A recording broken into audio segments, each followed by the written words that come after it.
Ang mainit-init pang issue tungkol sa pagpapalit ng liderato sa Senado. Yan po ang tatalakayin ni Professor Antonio Contreras sa Punto de Vista. Professor.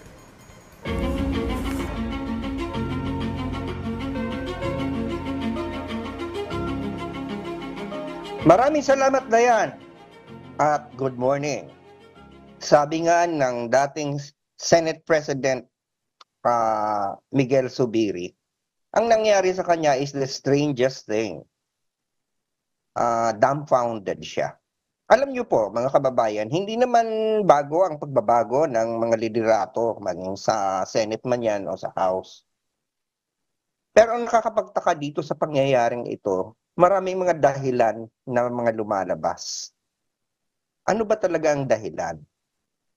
Alam nyo, bilang mga kinatawa ng bayan, I think the Senate owes the country an explanation.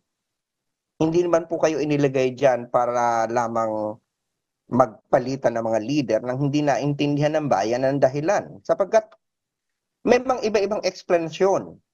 Merong narinig tayo na kaya daw pinilitan si Senator Zubiri ay dahil napakabagal ng pagulong o pag-uusad ng mga panukalang batas sa Senado. Totoo naman po yan sapagkat kung bibilangin natin na mas maraming mga bills na naaprubahan sa House kaysa sa Senate at marami pang mga nauupuan na mga bills. Hindi ko sa dinidepensa sa Senator Zubiri pero ito ay trabaho hindi lamang ng Senate President kundi ng Senado. Siguro dahil 24 senators lang sila, more than 300 lang sa House, talagang mahirap yung scheduling. At saka yung reasoning na yan, kailangan nating usisain kasi kung yan ang dahilan, bakit yung mga pagbalasa ay andyan pa rin yung mga chairs na nagkukos ng delay. For example, ngalanan na natin sa Senator Cynthia Villar. Matagal nang naupuan ang National Land Use Act sa committee niya, yung Sustainable Forest Management Act. Hanggang ngayon hindi umuusad. Bakit siya pa rin ng chair ng Agriculture Committee at saka ng Environment Committee? So parang it doesn't add up. May mga nagsasabi naman dahil ito ay parang manipulasyon ng mga pro-pirma. Yung mga kasi ayaw doon ni Senator Zubiri ng pagpapalit na sa Ligang Batas yung People's Initiative, 'di ba? Pero ang nagtataka tayo dito, bakit ang kapalit niyang pangulo ng Senado, si Senator Chis Escudero ay ayaw din ng pirma?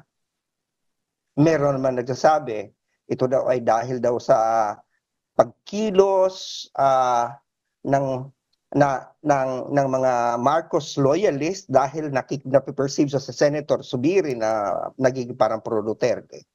Pero kung titingnan natin, yung mga pro-Duterte senators, lahat sila naglilipatan, lahat sila hindi pala naglipatan, lahat sila ay pabor doon sa pagpapalit. Lahat sila bumoto kay Senator Chis Escudero. So, ano ba?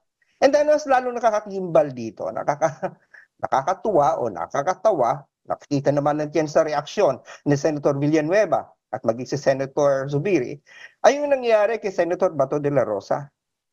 Kasi ang isa sa mga lumalabas ngayon, ang isa daw sa dahilan ng pagpapalit ay dahil daw pinabayaan ni Senator Zubiri na magkaroon ng hearing sa PIDEA Leaks.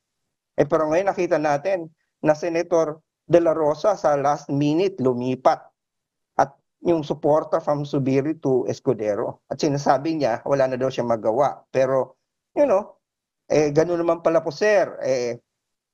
Majority na, ba't mo kailangan bang lumipat? Samantalang majority naman na. So it doesn't add up. Maraming tanong na dapat sagutin. Hindi tayo nakikimarites dito. Pero hindi din po laruan ang Senado. Kaya tayo nagkakaroon ng Senado para pag-usapan ng mga interes ng bayan.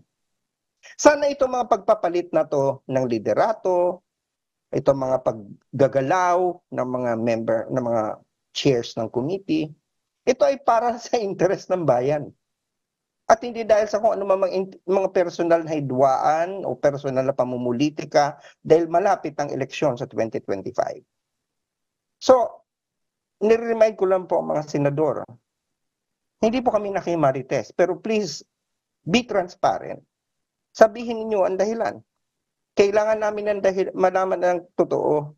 Hindi dahil sa tuloy, dahil parang sinasabi nila, ito ay nangyari lamang. Lalo ngayon sinasabi ni Senator Jingo Estrada, hindi naman nakialam ang isalabas ng puwersa. Wala ito purely internally sa Senate. Yes, but if it is purely internally sa Senate, you still owe us an explanation. Because after all is said and done, you are public servants. Di ba? So dapat sabihin nyo sa bayan. That is the least you can do.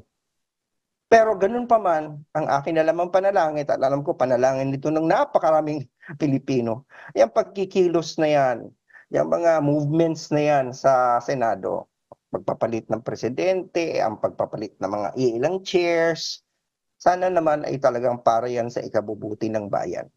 Para at hindi lamang sa inyong mga sariling personal na agenda. Yun lamang po ang aking punto de vista ngayong araw na to. Maraming salamat na yan. Balik sa inyo dyan sa studio. Maraming salamat, Professor Contreras.